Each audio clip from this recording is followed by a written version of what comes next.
Hi everyone, so I finally decided to shoot a video of my journey, and I'm gonna be taking you guys through like the major topics that I've come across throughout this whole year since I've started this. So I wrote it in my book, sorry. I need some guidance. So the first thing I'm going to talk about is just like a main intro of how everything started, and then I'm going to go into number one, nutrition. Number two, how I became active again. Number three, racing, how I was able to complete all of these races. Number four, Ironman training, big one. Post Ironman, and then number six, signing up for 2 marathons in 1 week. Crazy, right? It's just me. That's how I am. Crazy. Anyway, my journey was inspired by essentially the fact that I was just, let me just change this lighting a little bit. I just moved into this place, by the way, and I've been like homeless for a month now. But that's just me regularly. I just go around. Anyway, so this whole thing started because basically architecture school and college and all of my decisions kind of like bombarded and made me gain a lot of weight and become really bloated, and like to the point that I was unable to become as active as I've always like naturally been. In high school, I was part of the high school basketball team, and I also did track my senior year. I got recruited for D1 track at NJIT, and I did it for a year. But that's when everything kind of went downhill with sports. And for me, sorry, it's just so much. I'm trying to narrow it down and not make this video as long. But it's gonna be hard. Essentially, like in high school, I think the big thing was like with eating, I was able to eat anything I wanted because in track you burn so many calories. Like between racing and practice and just being stuck in class, you have like no room to cheat, really. And then if you do, there's like, it's just different. When you go into college, there's so many other factors that play into your weight. Sleeping habits, partying, that means drinking, which I never did in high school. I started, I think, drinking in college, and then obviously cafeteria food, and then whatever, all of those things mixed together, chaotic.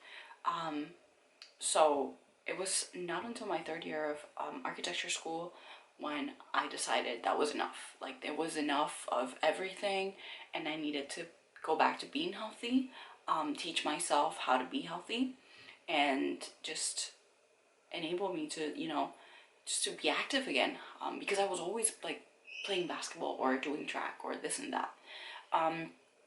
So it started with my coming back from Seattle last year around this time of the year, so about a year ago. I decided to become like fully vegan, just to limit myself in terms of eating. So by becoming vegan, I was able to narrow down the options, and that made me like have to meal prep or like avoid the vending machine, because I would stack up on M&Ms or like anything. I'd just go and like eat whatever they had. And becoming vegan just limited me, so I really had to like learn how to cook again and like go food shopping and all this stuff that I had avoided for years. So that was the first step. My first step, like in this journey, was nutrition, and that kind of guided me, and it made me realize how much like I was missing out on by not properly fueling my body. So this is, sorry, I'm really trying here.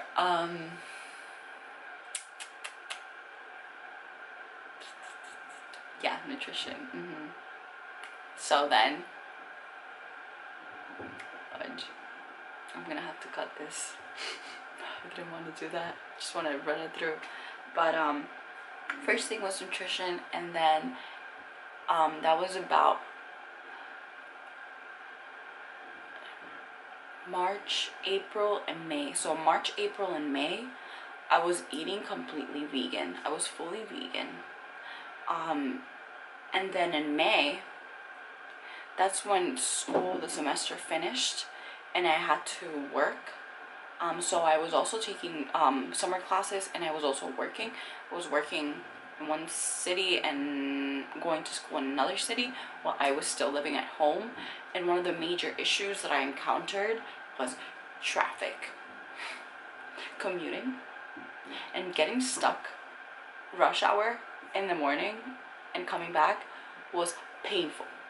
Number one, because I hate wasting my time. I hate wasting my time. So being stuck in traffic just frustrated me. And then going to school or work and having to sit there 8 hours. It's just like something I hate. Like, I hate it. I hate sitting down.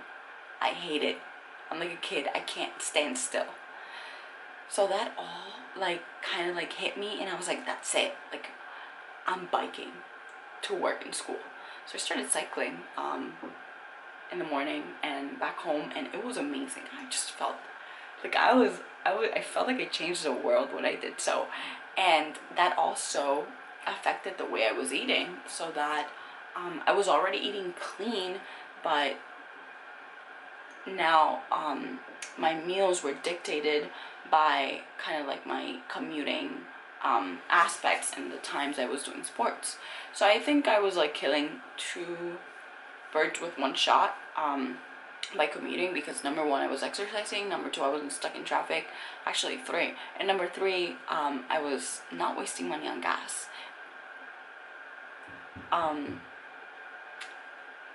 Yeah, big thing, because you're essentially paying to get stuck in traffic. It's insane. So then after a month of doing that, I decided to sign up for my first sprint triathlon, which I had wanted to do for a long ass time. Like, I had wanted to try a triathlon. So after the midterm, the summer studio midterm for architecture, I had my first sprint triathlon, and that was down by the Jersey Shore. That's the same day that they canceled the New York City Triathlon, because it was the hottest day of the year, and so everyone who was supposed to do the New York City Triathlon came to New Jersey and did that one. And this is this one right here, which is the first medal I have. My second sprint triathlon was actually the day after my final for studio architecture, and this is the Jersey Girl Triathlon, which I placed 4th in my age group. And it was pretty good. Like, I loved it. I believe it was in Long Branch Beach, open swim water, amazing. And then that's where like it all started. After my summer studio for architecture, I went to Italy for a month, and I wasn't sure where I was gonna go, if I was gonna continue training, but luckily, let me fix this lighting, because it's falling down, just like my dreams. I decided to, not funny, I decided to keep training. Yeah, so I was actually have it here. I would get dropped off by my family along the water, and I would do my runs there, and then I get picked back up. And then my uncle also provided me with a bike, because they were like, my family, they were cycling. My dad used to be a pretty good cyclist, and then my uncle as well, so he had an actual cycling bike that I was able to use for that, and that's how I continued to train. So it was like at the end of my trip to Italy that I decided to train for my first half Ironman, which is 1.2 miles swimming, 56 miles cycling, and a half marathon. Yeah. Sprint triathlons are usually 400-meter swimming, and then 12 miles cycling, and then like 3 miles running. So it's like a big difference from what I had done. But I decided to do it. And that's kind of like where the journey actually begins. It was 3 months that I had, and I decided to do the La Quinta, Indian Wells La Quinta HALF-IRONMAN because it was the last one in the United States before the year finished, and it was also 3 months away, which enabled me to really prepare for it, I'd say, kinda, while I was still in school full-time and decided to get a job midway through. So that was interesting. I overworked myself. I really did. And I'm taking a break now from everything. I'm like, that's why I'm able to sit down and speak about it, because I've decided to kind of break away from so many things. I would train twice a day, sometimes even at 1 a.m. coming back from work. That's also when I decided to begin counting macros, and this is where my nutrition actually begins to like narrow down to like clean eating, and then counting macros. That's how I was able to lose 10 pounds within that gap of 3 months, and then overall like from the start of the journey I lost like 20 pounds, which is everything I gained in college. So yeah, goes to show a lot. It was not easy at all, but it was very rewarding. Half Ironman, that's just another subject. Like I feel like that would take another video, so I'm gonna keep going with that. After I finished my half Ironman, wow, I did not want to think about training. I did not want to think about running. Didn't want to think about anything. I couldn't even walk. And leading to that, I actually did 2 half marathons: the Jersey City, the Newport Liberty half marathon, which is in Jersey City, and the Brooklyn half marathon, and they were amazing. I actually PR'd on both, and on the last one, on the second one, I PR'd by 10 minutes. So these are these two, so that's 4 races, and then this is the Ironman, the half Ironman medal. So after the half Ironman, I chilled for a week, could not walk. I got actually tendonitis in my foot, and I was just like in shock as well, because it was like cycling 3 hours was insane. The swimming,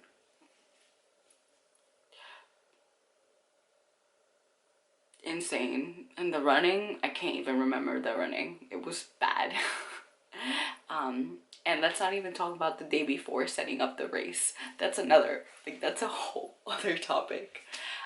So it's been, I believe, about 2 months since I completed that, and I decided after a month that I wanted to do a marathon, because I've never done a marathon.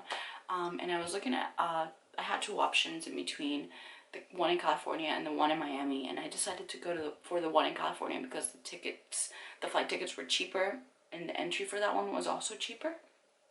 So I signed up for the California marathon first, and then like 2 weeks later I was like, let's check Miami tickets, and they were extremely cheap. I believe I only paid like $130, both like round trip. And so I was like, let's do that one too, because why not? And so I did 2 marathons in 1 week, another topic that I should be talking about. And yeah, I mean, every race has its own story, every race has its own thing, but overall it's just like me. The reason I do this is because I'm trying to like be a rebel. Like, I don't want to sit down 10 hours a day in front of a screen doing work. That's not what I want to do. I really want to push my body to its limits. I want to see what I'm capable of doing. I'm kind of like an adverse, and I want to go against like society standards per se. And that's, I think it's very important to get to know your body. It's and this is one way of doing so. Nutrition and sports are very important. And number three, mental toughness. This is all capable because I have pushed myself mentally through craziness and then also because I have amazing friends and family who have supported me along the way. Even with my halfway through the Ironman, I had to do a GoFundMe because I went through some like issues, and that one, wow, like that helped so much. But overall, like the Ironman race was probably around $3,000, like everything. And with the GoFundMe, I was able to get like 1,500, which was pretty good.